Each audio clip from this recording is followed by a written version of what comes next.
সুখ নাই কতো ধৰুৱাৰ অনুমাত্ৰ সুখ নাই চিৰৰোগীয়াৰ সুখ নাই যেটো সদা গোচৰত ফুৰে মাতৃৰ অসুখ যদি পুত্ৰ থাকে দূৰে বলদেৱ মহন্তৰ এটা পুৰণি কবিতাৰ কেইটামান শাৰী মাত্ৰ এয়া 90 দশকত ডাঙৰ হোৱা সকলো ছাত্ৰ ছাত্ৰীয়ে এই শিক্ষালৈ বিদ্যালয়ত পাঠ গ্ৰহণ কৰিছে সুখী হোৱাৰ মূল নীতি কথা এটাই ধৰুৱা হ'ব নালাগে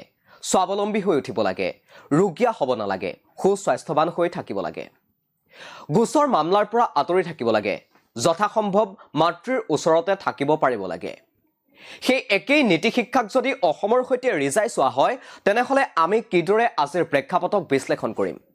মুখ্যমন্ত্ৰীয়ে কৈ অহাৰ দৰে অসম সঁচাকৈ সুখীনে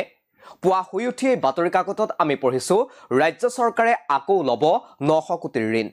কেইদিনমানৰ পূৰ্বে ভাৰতীয় ৰিজাৰ্ভ বেংকে প্ৰকাশ কৰা তথ্য অনুসৰি অসম চৰকাৰে এতিয়ালৈকে বেংক আৰু আন বিত্তীয় প্ৰতিষ্ঠানৰ পৰা গ্ৰহণ কৰিছে 1,50,900 কোটি টকাৰ ঋণ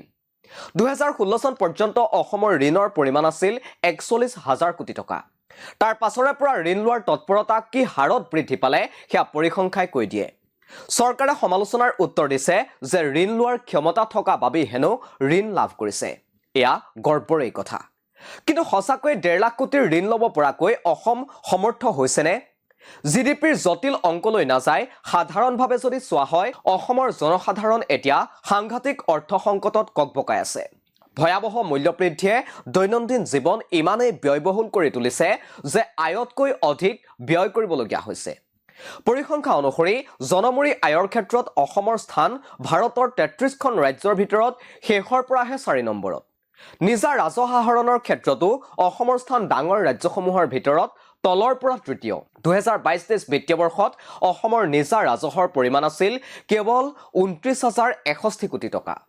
এটা বছৰত 29,000 কোটি টকা উপাৰ্জন কৰা ৰাজ্য এখনে প্ৰায় প্ৰতিদিনে শ কোটি টকাৰ ঋণ লৈ ধৰুৱা হৈ গৈ আছে ধৰুৱা অসম আজি সুখীনে এখন সুস্বাস্থ্যৱান সমাজে অসমৰ আৰ্থিক আৰু সামাজিক পৰিকাঠামো শক্তিশালী কৰি তুলিব পাৰে কিন্তু অসমৰ স্বাস্থ্যৰ অৱস্থা এতিয়া কেনেকুৱা চৰকাৰী সমীক্ষা মতে শিশুৰ মৃত্যুৰ হাৰৰ ক্ষেত্ৰত ভাৰতৰ ভিতৰত অসমৰ স্থান প্ৰথম প্ৰসূতিৰ মৃত্যুৰ ক্ষেত্ৰত অসমৰ স্থান দেশৰ ভিতৰতে তৃতীয় অসমৰ 42% শিশু পুষ্টিহীনতাত আক্ৰান্ত হৈ আছে এনিমিয়াত ভুগিছে 66.9% মহিলা অসমৰ কৰ্কট ৰোগীৰ চৰকাৰী পৰিসংখ্যা 23,974 গৰাকী মধুমেহত ভুগিছে অসমৰ 4,84,774 গৰাকী নাগৰিক চিকিৎসা সেৱাৰ নামত জিলাই মেডিকেল কলেজ প্ৰতিষ্ঠা হ'বলৈ গৈ আছে ইফালে অসমৰ জনতা দিনে দিনে অধিক ৰোগীয়া হৈ গৈ আছে ৰোগীয়া অসম সঁচাকৈ সুখীনে ধৰুৱাৰ সুখ নাই ৰোগীয়াৰ সুখ নাই যেটো সদা গোচৰত ফুৰে অসমত 2020 চনৰ পৰা 2024 চনলৈকে ধৰ্ষণৰ ঘটনা সংঘটিত হৈছে 5,597টা যৌতুকজনিত ঘটনা ঘটিছে 30,649টা চুৰিৰ ঘটনা ঘটিছে 52,803টা চৰম সিদ্ধান্ত লৈছে 12,767 গৰাকী নাগৰিকে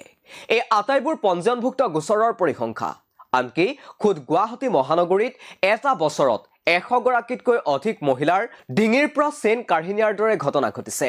থানাই আদালতে দৌৰিও ন্যায় পোৱা নাই ভুক্তভোগীয়ে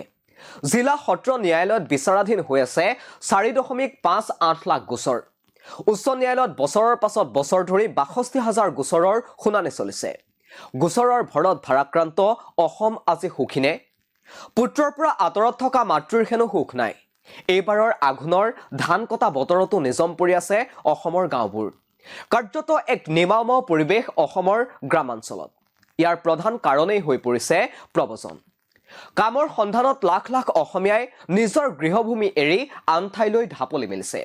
কেন্দ্ৰীয় চৰকাৰৰ ই-ফ্ৰম পৰ্টেলৰ তথ্য অনুসৰি অসমত অসংগঠিত খণ্ডত আজিৰ দিনটোত নিয়োজিত হৈ থকা মুঠ শ্ৰমিকৰ সংখ্যা হৈছে 75,71,576 গৰাকী